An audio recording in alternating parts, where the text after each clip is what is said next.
দুর্নীতিতে নাম জড়ানোদের আশ্রয়স্থল এসএসকেএম। তদন্ত চেয়ে জনস্বার্থ মামলা হাইকোর্টে বিভিন্ন দুর্নীতিতে নাম থাকা অভিযুক্তদের আশ্রয় দিচ্ছে এসএসকেএম হাসপাতাল।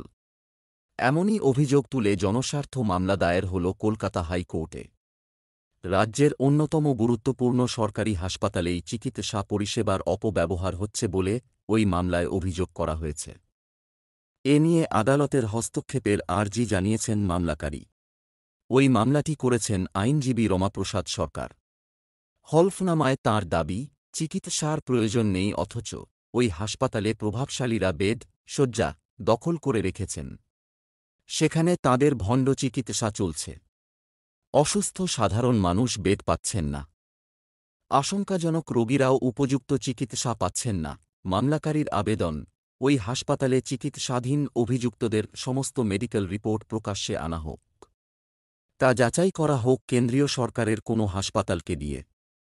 ওই হাসপাতালে ভর্তি থাকা অভিযুক্তদের কেস রেকর্ড যাতে আদালতে জমা করা হয়, তা নিয়ে সিবিআই এবং ইডিকে নির্দেশ দিক হাইকোর্ট। মামলাকারী দাবি করেছেন, বৃহত্তর জনস্বার্থে এই মামলা করেছেন তিনি। সেই সঙ্গে তিনি এও জানান, তিনি এবং তাঁর মতো বেশিরভাগ মানুষ চান এসএসকেএম হাসপাতালে সকলের জন্য সমান চিকিৎসা হোক।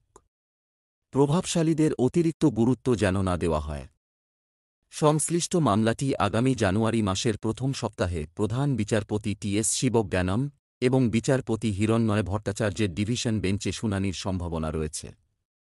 উল্লেখ্য, মঙ্গলবারই নিয়োগ মামলায় ধৃত সুজয়কৃষ্ণ ভদ্র ওরফ কালীঘাটের কাকুর অন্তর্বর্তী জামিন মামলায় এসএসকেএম হাসপাতালের বিশ্বাসযোগ্যতা নিয়ে প্রশ্ন তুলেছে ইডি।